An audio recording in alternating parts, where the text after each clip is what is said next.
Brothers and sisters, as you know, today in America they celebrate the day of Thanksgiving, and being here now in the States while I'm giving this retreat, it's very much on my mind, because even in the retreat center there's a special lunch and everything for Thanksgiving, and of course my mind immediately wanders towards the meaning of the word Eucharist. The word Eucharist comes from the Greek Eucharistia, which means thanksgiving, and it helps us to penetrate more deeply into the kind of sacrifice that the Mass is. The Mass is a sacrifice of thanksgiving as well. We know that the Mass is this amazing, mystical, supernatural making present of these special events in Jesus' life that saved the world, his passion, his death, and the glorious resurrection, when he broke forth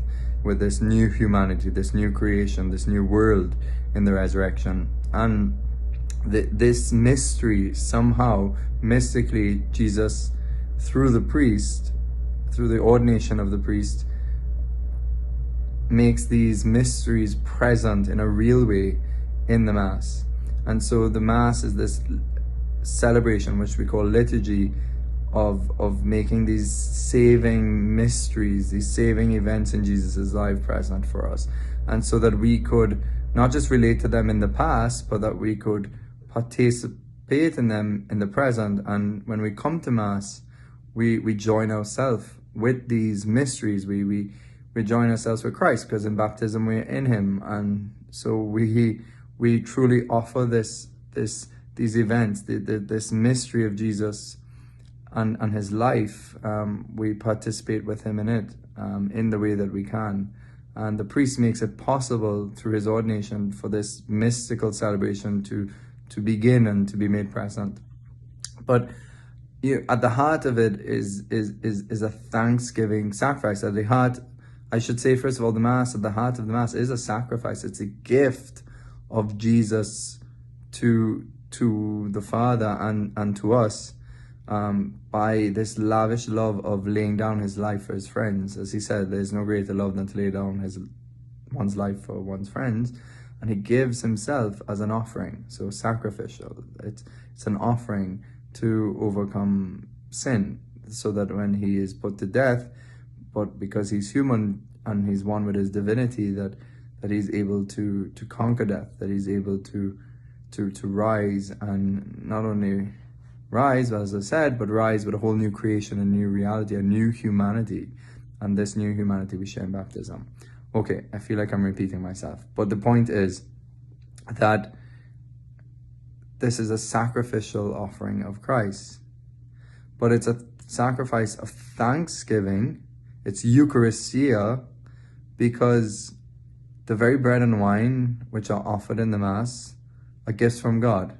We offer them, but they came from God. They come from creation. The man has put his work into it to make them bread and wine, but ultimately they're gifts given by God. Even our action, the good action of bringing it together, it's God does that through us in preparing these gifts. And these gifts, we know, become Jesus in the Mass. And the whole point of that is that this change, this transformation happens in view of an offering, a sacrifice. Because Jesus, when he died on the cross, he offered himself on the cross. He was bringing about the greatest transformation, which would be a transformation of our human nature, a transformation of the world. That when we're baptized, we're transformed, we're brought into grace, we're brought into God's inner life in a special way.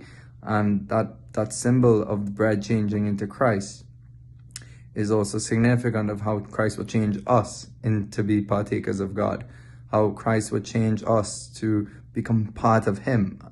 And this is all a gift. This is all a gift. And this is what is at the heart of the Mass. This is why the Mass is a thanksgiving, because of this incredible gift of grace that we partake in every time we go to Mass.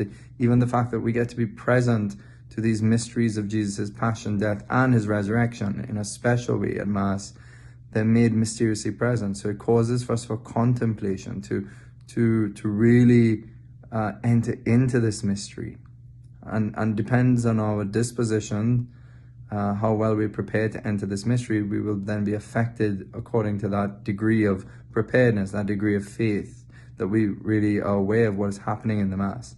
And so these gifts are given, they're gifts, and they're transformed as a gift, as grace, a free gift of grace. And the Lord himself gives himself to the Father, and we get to, as a free gift, get to offer Christ to the Father, offer this love, this perfect love. That's what it means to say to offer Christ. It means that we're one with him and we get to participate in his perfect self-gift on the cross for us. But now that gift is mine. It's truly mine. When I'm baptized into Christ, I partake in him. Allows me to offer this perfect love, this perfect praise, this perfect adoration, perfect thanksgiving, because it's all been a gift. To be able to praise the Father perfectly is such a gift. It's an amazing gift.